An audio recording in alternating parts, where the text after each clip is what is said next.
We're just about ready to actually start training with the Neubie. We've laid the foundation with a lot of the groundwork, a lot of the principles and concepts that we'll need to apply when we're training. And now I just want to talk about the very practical considerations like pad placement, for example. So before we operate the Neubie and start actually turning on the power, introducing the signal, we want to figure out where we're going to put the pads. And so you'll see several examples as we go through exercises here of where you can put the pads to intensify or amplify the effects of the exercise that you're doing. And there's a few different strategies. The main one that you'll see is that we're going to put the pads on the working muscles in order to accentuate the activation and recruitment of the muscles that we're using. So if you're doing a pressing movement, we may very well have the muscles on the pecs to get the pecs to work even harder. By this process of neuromuscular reeducation, we'll train them so you're getting more recruitment, train them to activate more so you can get the benefits as if you were lifting very heavy, but without having to lift nearly as much weight. You know, we have some very experienced lifters, trainers, bodybuilders, other athletes who now with the Neubie can lift a third of the amount of weight that they used to and do a third of the volume that they used to use and still get the same or more benefit. So it allows us to enhance the recruitment there, get more bang for the buck, train more efficiently and effectively. Other ways that we'll use the pad placements are to work on hot spots. So if you've been through our rehab course and learned that scanning process, the process wherein we identify where the underlying neurological dysfunctions are, where the body might be protecting and guarding or might be inhibiting or shutting down certain muscles, or in some ways the brain and nervous system would be limiting the output of the body in response to injuries or traumas or bad habits developed over time. And so with our mapping process, we're able to scan around on the body and find exactly where those patterns are, those compensation patterns are present in the body. And then after identifying them, we can reset them and usually very quickly make changes. And so if you're working with someone who's in more of the earlier stages of training, later stages of rehab, we may want to put the pads on those hotspot areas. And then we also may sometimes want to use synergistic muscles. So if we're working on something with leg power, for example, we might want to stimulate some of the muscles of the core to create more of an input of tension around the core or stability around the core so that the brain understands that the spine is stable and will allow the hips and leg muscles to put out as much strength and power as they possibly can. Because if the opposite is true, if there's instability in the spine, for example, the brain will limit the output of the body and say, oh, we don't want to put out too much force from those legs because as that force transfers through the core, we could get hurt there. So the brain will put the brakes on and limit the output there. So sometimes we'll use strategies like that. Sometimes we'll also use different frequencies to preferentially contract or put tension on some muscles and lengthen or relax others. So there's a lot of different ways we can use it. We'll show you some options here and also give you the concepts so that you can learn and apply other ideas and use other pad placements too. So that you really have an infinite combination of these variables. On the machine itself, when we're looking at the face of the Neubie, there's going to be several different settings that you can affect. So most of our training we're going to do in training mode. So on the home screen, when you first turn the machine on, you'll select training mode. And then from there, what that does specifically in training mode is it allows you to manipulate the frequencies so that you can very quickly move from 500 to 250, 165, 100, 75, 55, 40, 25, 10, 5. You can very quickly move among those 10 or so frequencies so that you don't have to scroll all the way down one by one. Because if you were if it started at the default of 500 pulses per second and you wanted to get down to 30, you'd have to scroll down 499, 498, 497, 496. And you can do that in recovery mode on the machine if you want specific frequencies for other benefits. But for training, we want to be able to move very quickly among these different frequencies. And so that training mode is preset to allow you to do that. So that's the main difference. So when you select training mode, being able to manipulate the frequency is going to be one of the biggest features there. To do that, tap the frequency button. So where it says 500 as a default setting, tap that button and then use the click wheel to select the frequency that you want for that given session or to start that sequence. And then you can also set a work and rest time if you want to. The default is just 1 work, 0 rest, so it'll be on continuously. And you can set it really hard contraction for 3 seconds and then rest for 10 or 15 seconds. So you can do that if you want to contract really hard and then rest fully, so you can contract really hard maximally again in a more traditional strength approach. Or you can have it so it's on for 10 seconds and just goes off for 2 or 3 to get more of a mental break in between contractions or something like that, or to get more of that contrast where it's working most of the time, but they still get that feeling of turning off and then turning back on and engaging maybe a little bit of a rate of force development type of training stimulus. Then when those are set and you're ready to actually turn the machine on, you want to tap either the channel 1 and 2 button to turn on the 2 cables on the left side, the channel 3 and 4 button to turn on the 2 cables on the right side, or the sync button to turn on all 4 cables at the same settings. So initially, the first 2 cables 1 and 2 on the left are going to be matched together. They'll have the same output, and you can have a separate independent output on the right side on channels 3 and 4, so you can separate them. They can be at different frequencies, different work-rest cycles, different power levels, whatever.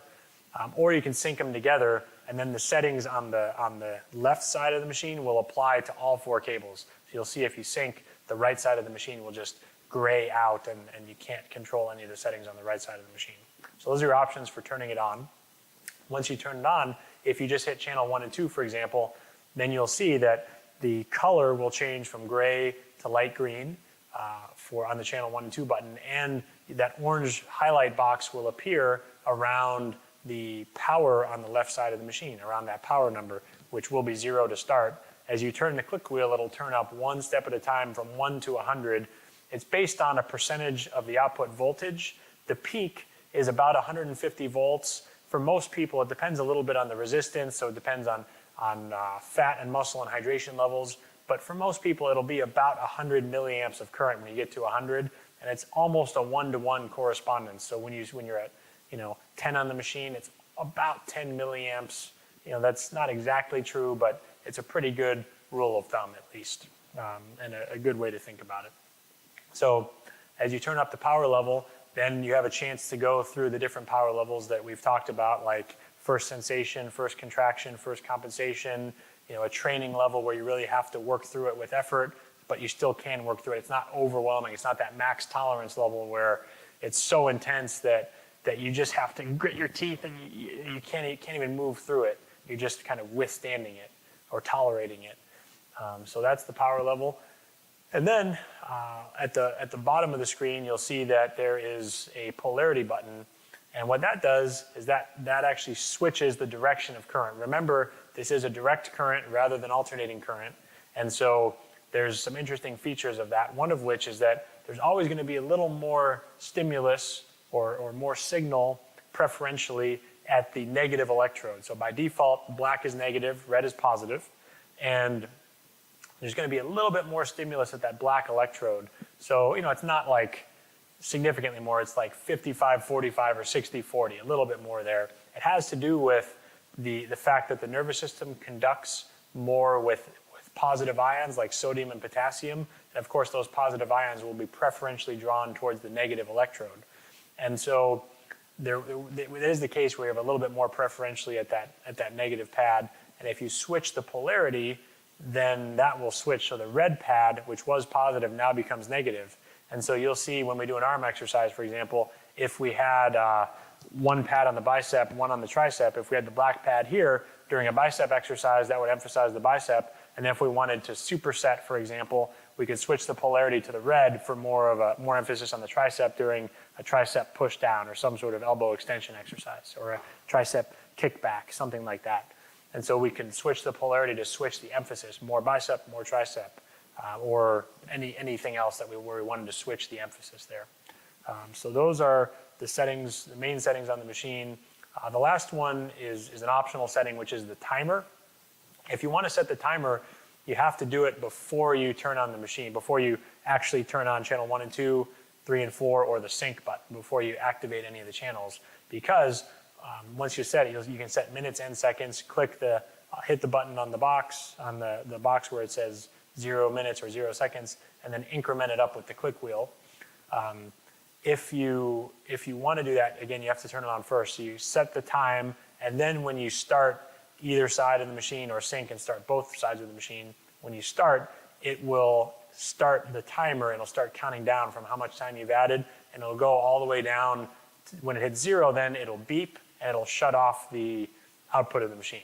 So if you want to do something for 2 minutes, or 5 minutes, or 10 minutes, you can do it, or you can start the machine without the timer at all, and it will just go indefinitely until you stop it. And you can stop it in a couple different ways, by either hitting channel 1 and 2 to stop the left side, hitting channel 3 and 4 to stop the right side. If you have synced, you can hit the sync button to stop both sides, or you can also, there's kind of an emergency set off by hitting down on the click wheel. Hit down and hold it for a quarter to a half a second. It'll shut off both sides as well. So you have several options for turning off the output of the machine. And then the last variable that we want to select is our movement. So we have the variables of where we're stimulating with the Neubie, the settings of the Neubie. And then, of course, the movement is going to be another piece of it. So when we're talking about the parameters of training, there's many different movements that we can select. Sometimes we'll just stand or sit or lie down and let the machine do the work. But more often, we'll actually be doing exercises and using the machine, using the Neubie signal to amplify the benefits of those exercises. So as we go through many different types of exercises here, we'll see some very basic, just body weight or very lightweight movements that we can do, where we can use the Neubie to really intensify those. And then we'll see some even more kind of strategic, where we'll do movements like what we call ERAs, or yielding isos, that you'll see, where we use the exercise to really emphasize either increasing range of motion or motor control at the end range of motion, closing that active versus passive range of motion gap, something that we'll get more familiar with as we progress later on. We could do gymnastics type movements, or more calisthenic type, other more intense, generally bodyweight movements, or we could do more plyometric, speed and power based movements. We can actually lift heavier weights and do more powerlifting or Olympic lifting type movements. So there's numerous styles of training that we can implement with the Neubie. We can do very sport-specific movements and work on particular skills, and emphasize the activation and coordination of certain muscles in those movements, so that you can actually increase the motor control, speed up that re-education process to train proper movement patterns. One of the keys that I really want to emphasize that you'll see throughout the various exercise techniques that we share with you is this concept of moving intentionally in both directions. So if I'm doing a bicep curl, most people actually would just curl up with the bicep and then let the bar or let the load down, and resist with the bicep on the way down. So it's active movement with the bicep on the way down, and then just kind of resisting or letting down on the negative part of that. What I want to really encourage you to focus on is to move intentionally in both directions, to use the bicep on the way up, and then actively use the tricep on the way down. So pull up and push down, pull up and push down. And where that becomes particularly valuable is, well, one, it trains the nervous system for efficient movement even without the Neubie. So there's value in doing that just independently of anything else, value in doing that, because it trains efficient movement, it turns the body into a bow and arrow. If you want to load a bow, to be able to shoot aggressively and powerfully that way, you first have to pull it back in the opposite direction. And the farther you pull it back, the more potential energy you put into that bow, so you can fire that arrow more powerfully. If you only pull it back to here, you're going to get this. Whereas if you pull it back to here, you're going to get a much more powerful shot, or much more powerful firing off of that bow. So the same thing here. If we can push down with the tricep, we can load that bicep so it's lengthened out. It therefore has more capacity, just by definition, more capacity to be able to contract on the next repetition. Whereas if I just resist with the bicep, instead of being here, the bicep is only going to be here. So it's like a partially drawn back bow. So movement-wise, even without the Neubie, a very important principle that we really strongly emphasize in any movement that you're doing. And with the Neubie, if you have just pads on the bicep, so nothing on the tricep, if you just had 2 pads on the bicep and you were really focusing on working the bicep, you're going to get a lot of recruitment, a lot of tension and load on those muscles of the bicep. And so you actually are going to have to actively push through there to create those eccentric contractions. And one of the cool things about that is that even if you only have a 2-pound dumbbell in your hand or a bottle of water or no weight in your hand at all, you'll actually still be getting high load on those eccentric contractions. So you get an opportunity to do some very cool things and harness a lot of the benefits of real intense resistance training, but in a very safe way.